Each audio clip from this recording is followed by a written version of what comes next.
video broadcast on judgments of people and unfair judgments versus proper judgments. And I mean, it's one thing to evaluate somebody by their character choices and what they do, but we need to take it from an individual basis. When we meet somebody that crosses us the wrong way, I think it's fair to make an assessment on a person, whether or not we trust them or want to have them a part of our lives. But we got to do that person by person.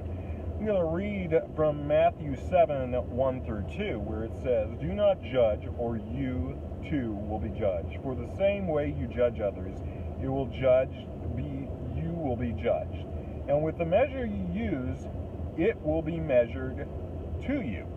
So Jesus is basically saying what goes around comes around. The way we kind of treat others has some way of making its way back to us.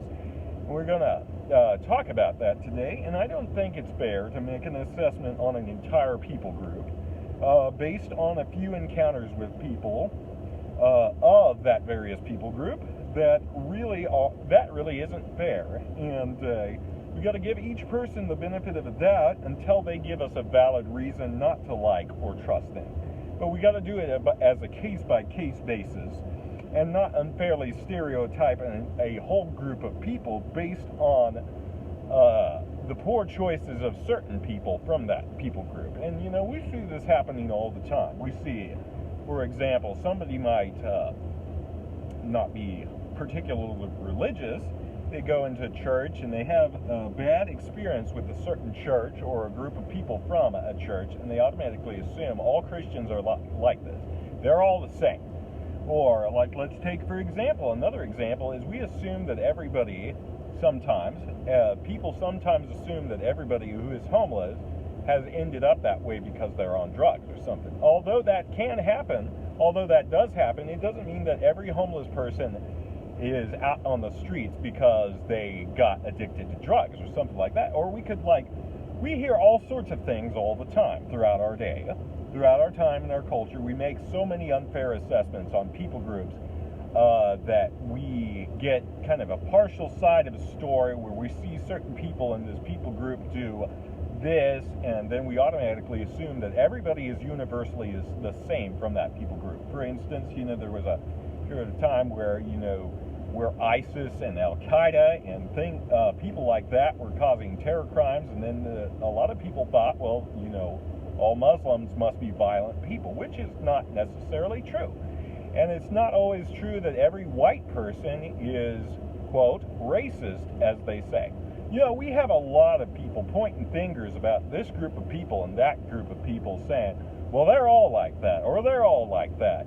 And we see it going on all different sides of an issue. We see different opinions. There's people that think that everybody that's from the black community, for example, is like into crime and stuff, and that's just not true. And I think one of the things our media outlets often do is they try to stir up division and dissension among people. They try to get people mad at each other. A lot of news outlets try to do that, but I am encouraging us all. Let's try to look for the best in other people before we make an assessment about who they are. There was a period in my life where I was kind of bitter, and it was a period of my life where I had some kind of prejudices against the opposite sex. I had some things that had happened to me years and years and years ago, and for a while I grew bitter, and I thought all women were the same, and they were all vain and they conceited, and they were just all the same. I thought that in my mind, but over the years, the Lord really worked on me to help me not to have those kind of opinions of every single person, just based on the interactions that were bad with a few. And and it's also probably tempting for a lot of women to think all men are the same. We have a lot of men in our society that are just after the wrong things, that just want to have fun, and so a lot of us as men have gotten an unfair stereotype from that. I mean, a lot of women think all men want is, what.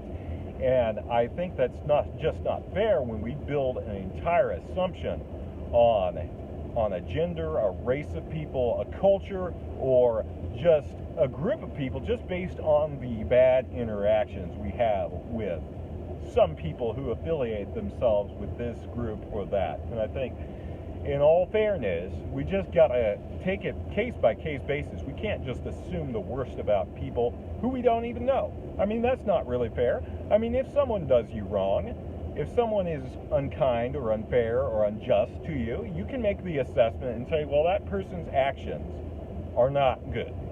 That person might just be a bad character. And I think when we differentiate between just stereotyping an entire group of people versus taking individual by individual.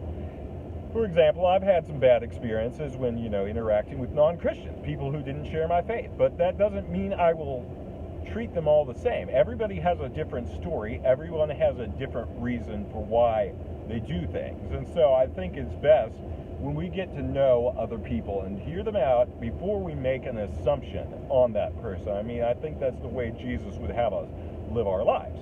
I mean, and it's one thing to just share the truth, share what the Bible says, and be bold about that and say this is what the Bible says.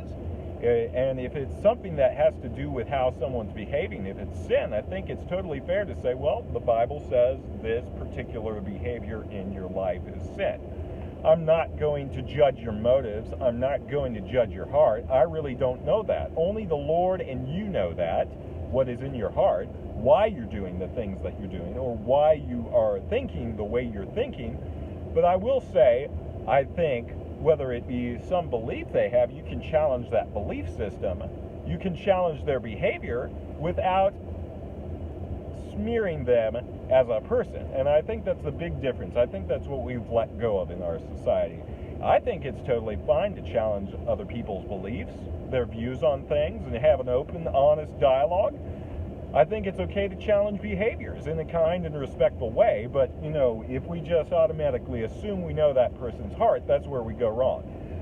I had a man one time say to me, hey, it's okay to judge people's actions. If they're wrong actions, that's okay to assess that those are wrong actions. But you really don't know that person's heart, so I think it's really unfair if you try to judge people's motives. And that stuck with me even to this day. I used to have a lot of issues of my own. I used to have a lot of my own prejudices that, the Lord helped me get over. But I was totally glad when I finally broke free from some of those things, and I can just go person by person and make an assessment from what I see from an individual perspective. Because, if we just go from person to person, we say, well, this person, I'm going to just evaluate what they do and say. I'm not going to make an assessment about everyone, affiliated with them. I'm going to just go from person to person, make my own evaluations.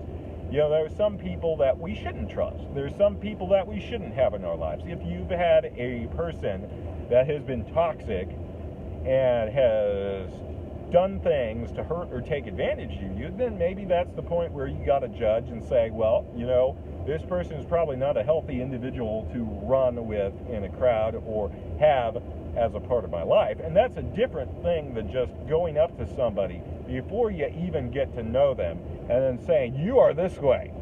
And I don't think that's fair when we do that. But, I think if we have a heart of love and a heart of compassion, and we're going to treat people with respect and the benefit of a doubt until they give us a reason to disassociate with them. Like individual, number one, let's say we have someone we've let in our lives and we catch them stealing from us, and we say, okay, well, I'm going to make an evaluation. You're not somebody I want to have around my personal belongings because I'm afraid you're going to take them. And that's a different thing than just going up to somebody you don't barely even know and just saying, well, blah, blah, blah, blah, blah. I don't trust you from the get-go. And I think, oftentimes we are reluctant to give our trust to people. And, we should be cautious. We should be careful. We should be wise. But, at the same time, we should also have a heart of grace and give people the benefit of a doubt until they've given us reason to distrust them. God bless.